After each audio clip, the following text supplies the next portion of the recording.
Hello everyone, welcome back to my channel and welcome to the another blog. তো আজকে আমি যাচ্ছি ঘুরতে, আর এখন বাজে সকাল 5:45। তো দিস ইজ দ্য ভিউ। আমরা আজকে রাত্রিবেলায় ঘুমিয়েছি, রাত্রিবেলায় উঠে পড়েছি। তো উই আর ভেরি এক্সাইটেড। এবার কোথায় যাচ্ছি সেটা তো অবশ্যই তোমরা থাম্বনেল দেখে বুঝেই গেছো। তো চলো দেখতে থাকো।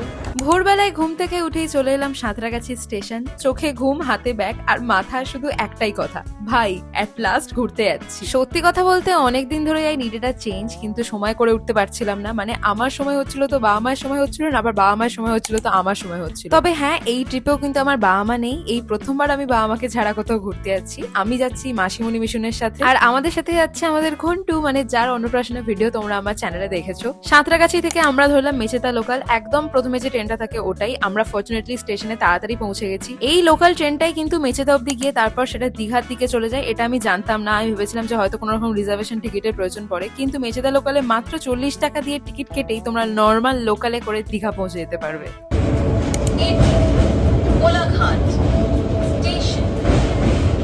কিন্তু লোকাল ট্রেন মানে একটু তো দেরি হবেই। প্রায় 1 ঘন্টা আমরা কাঁথি স্টেশনে দাঁড়িয়েছিলাম, তারপর সেখান থেকে অলমোস্ট 1.5 ঘন্টা লেটে আমরা পৌঁছালাম দীঘা স্টেশনে। ভাই স্টেশনে নেমে মনে হচ্ছে মানে ওয়েস্ট বেঙ্গলের সমস্ত লোকই আজকে যেন দীঘা চলে এসেছে। জাস্ট ভিড়টা দেখো তোমরা। আর স্টেশনে নেমে একটু হাঁটতেই চোখে পড়লো দীঘা জগন্নাথ মন্দিরের চূড়া।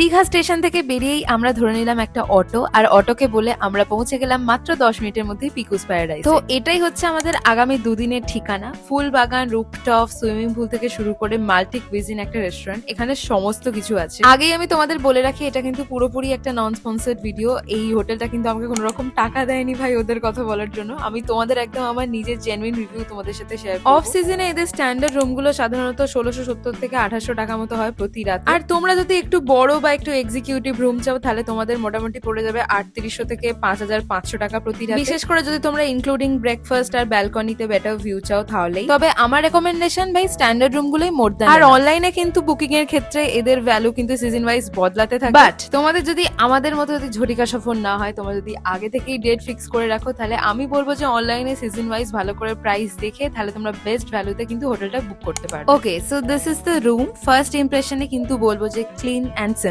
রুমটা খুব একটা বড় না, আবার খুব একটা ছোটও না। 2-3 জনের জন্য কোয়াইট কমফোর্টেবল। ওয়াশরুমটাও ঠিকঠাক, ওয়াটার সাপ্লাইও একদম ঠিক আছে। লাক্সারি না, but usable and hygienic. Bed আর পিলো নো ডাউট খুবই ভালো। যেহেতু শীতকাল তাই আমাদের আর কিন্তু এসির দরকার পড়ছে না। এখানে আছে একটা ব্যালকনি, যেটা বাইরে বেরোলে একদম ফ্রেশ এয়ার, আর ভিউ বলতে এই সুইমিং পুল। স্টোরেজ আর মিররের কথা বললে একদম basic, but enough for a short trip. তো ওভারঅল বলতে গেলে the room is very practical. একদমই ফ্যান্সি না, but neat and comfortable. Luxury expect করলে মেবি না, বাট কমফোর্টেবল স্টের জন্য ইয়েস।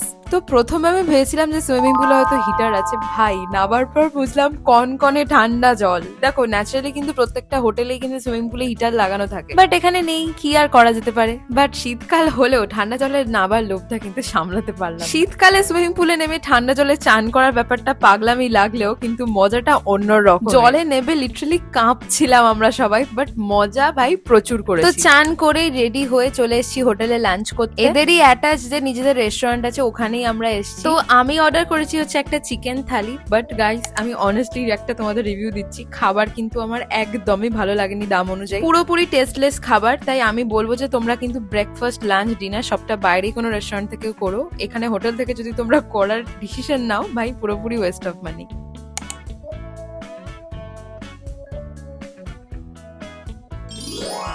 দীঘা আসলে আমরা বেশিরভাগ সময়তেই সমুদ্রের কথাই ভাবি, ঢেউ, ভিড়, শব্দ, কোলাহল। কিন্তু এই জায়গাটায় আসার পর বুঝলাম দীঘার একটা অন্যরকম আলাদা রকমের নীরবতাও আছে। দূর থেকে যখন জগন্নাথ মন্দিরটা চোখে পড়ে তখন কিন্তু হাঁটার গতি নিজে নিজেই ধীরে। মন্দিরের ভেতরে ঢুকতেই একটা অদ্ভুত শান্তি অনুভব হয়। চারপাশটা খুবই পরিষ্কার, খোলামেলা আর শান্ত। হ্যাঁ, দীঘার জগন্নাথ মন্দির হয়তো পুরীর মতো সেই পুরনো প্রাচীন মন্দির নয়, কিন্তু এখানে যে শান্তিটা পাওয়া যায় তা কিন্তু বয়স বা ইতিহাসে মাপা যায় না। ভিড় থাকলেও কিন্তু কারোর কোনো তাড়া নেই, কেউ কাউকে ধাক্কা দিচ্ছে না, সবাই নিজের মতো করে প্রার্থনায় ডুবে আছে। মন্দিরের ভেতরে কিন্তু কোনো রকমের ভিডিওগ্রাফি বা ছবি অ্যালাউ নয়, এটা আমি কোনো রকমে একটা ক্লিপ তুলতে পেরেছি। তবে হ্যাঁ, গর্ভগৃহে কিন্তু ফোন বা মোবাইল ইউজ করা কিন্তু স্ট্রিক্টলি প্রহিবিটেড। আর এটা হচ্ছে গর্ভগৃহের ফ্রন্ট ফেস, এর পাশ দিয়ে চলে যাচ্ছে একটা সিঁড়ি, আর সেই সিঁড়ি দিয়ে উঠেই আমরা দেখলাম জগন্নাথ, বলরাম আর সুভদ্রাকে। কোনো ধাক্কাধাক্কি নেই, খুবই স্মুথলি আমরা দর্শন করলাম সবাই মিলে। আমরা যখন ঢুকেছিলাম তখন ভেতরে নাম গান হচ্ছিল, তো খুবই সুন্দর লাগছিল পরিবেশটা। তবে আফসোস একটাই, এটা আমি তোমাদের দেখাতে পারলাম না ভিডিওর মাধ্যমে।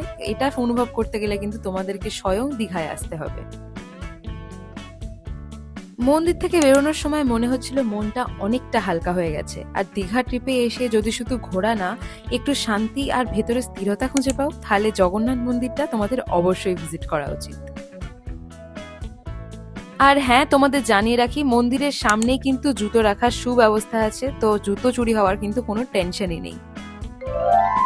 দীঘার মন্দির দর্শন করে আমি চলে এসেছি সমুদ্রের ধারে। আর দীঘার ঠিক সি বিচের সামনেই আছে একটা কোয়ালিটি ওয়ালস এর একটা আইসক্রিম পার্লার, তো সেখান থেকে নিয়ে নিয়েছিলাম আমি একটা কাস্টমাইজড আইসক্রিম। আর আমি বেড়াতে এসে আইসক্রিম খাবো না, এটা কখনো হতে পারে?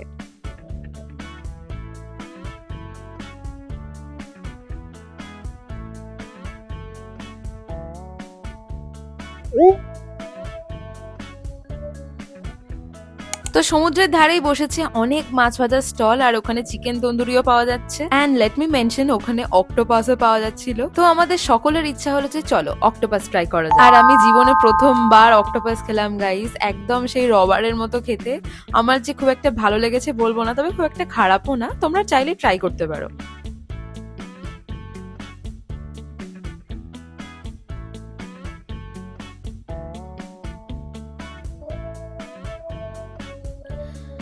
অক্টোপাসের সাথে সাথে আমি নিয়েছিলাম চিকেন তন্দুরি। ওরা সবাই ওদিকে ফুচকা খাচ্ছে, আমি যেহেতু ফুচকা খাই না তাই জন্য আমি এখানে দাঁড়িয়ে দাঁড়িয়ে তন্দুরি খাচ্ছিলাম।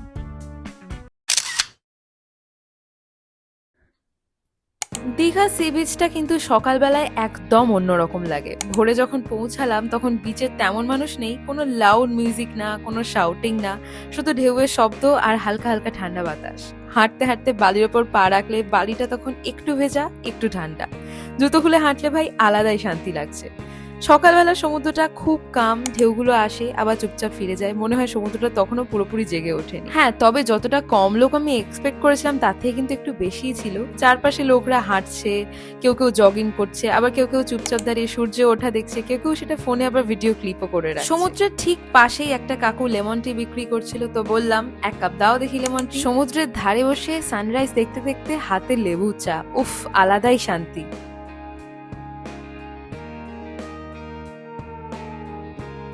চায়ের কাপে হাত গরম করে সমুদ্রের দিকে তাকিয়ে থাকলাম কিছুক্ষণ। কোনো তাড়া নেই, কোনো পৌঁছানোর দরকার নেই।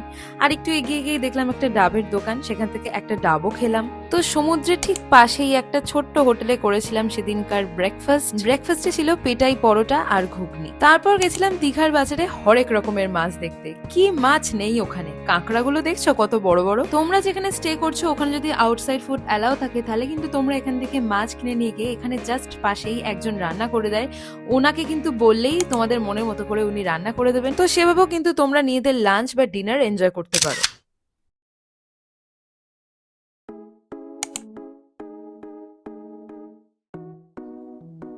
আজকে আমাদের ঘুরতে যাওয়ার প্ল্যান হলো যে চলো তালসারি যাই, তাহলে তালসারি আর মোহনা দুটোই একসাথে দেখা হয়ে যাবে। দীঘার সমুদ্র সৈকতের সামনেই টোটো স্ট্যান্ড থেকে ধরে নিলাম আমরা একটা টোটো, ওখানে জনপ্রতি 60 টাকা দিয়েই তোমরা কিন্তু পৌঁছে যেতে পারো তালসারি।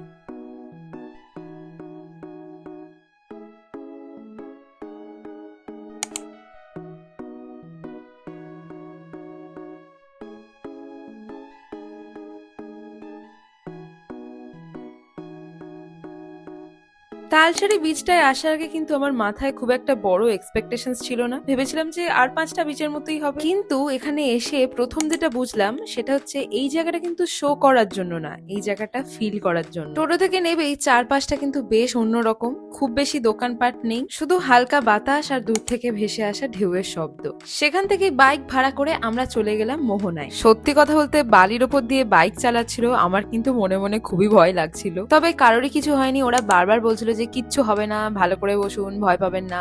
কিন্তু ভাই মনের মধ্যে ভয় তো থাকবেই। আর ওখানে কিন্তু সমুদ্র দেখেই মনে হচ্ছিল যে ছুটে ছুটে চলে যাই, সমুদ্রের জলে পা ভেজাই, কিন্তু ওরা সবাই বারণ করলো ওখানে, মানে যারা যারা বাইক চালক ছিল। ওখানে বালিতে জেলিফিশের মতো কিছু একটা জিনিস আছে যেটা নাকি স্কিনের সাথে টাচ করলেই তোমাদের স্কিন জ্বলবে বা চুলকাতে আরম্ভ করে দেবে।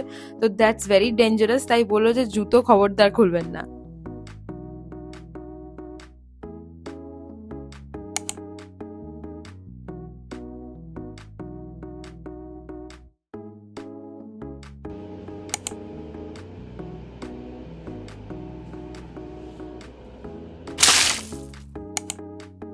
তো ফেরার সময় আমরা ফিরেছিলাম একটা ভলভো বাসে। তো এটাই ছিল আমার দীঘা ট্রিপ। জানি সব জায়গায় যাইনি, পুরোটাই ল্যাথে কাটিয়েছি, তবে ছোট ছোট বহু মুহূর্ত স্মৃতির মধ্যে করে নিয়ে বাড়ি যাচ্ছি। এই ব্লগটা দেখে যদি তোমাদের মনে হয় যে একদিন আমিও শুধু হাঁটবো, কিছুক্ষণ চুপচাপ বসবো আর কিছু এক্সপেক্ট করবো না, তাহলে এই ভিডিওটা আমার সার্থক। ভিডিওটা কেমন লাগলো আমাকে অবশ্যই কমেন্ট বক্সে জানিও। তোমাদের কমেন্ট পড়তে আমার খুব খুব ভালো লাগে। ভিডিওটা ভালো লেগে থাকলে অবশ্যই একটা লাইক করে দিও, সাবস্ক্রাইব করো আমার চ্যানেল অ্যান্ডি। তো until next time, take care of yourself. দেখা হচ্ছে তোমাদের সাথে আবার পরের ভিডিওতে।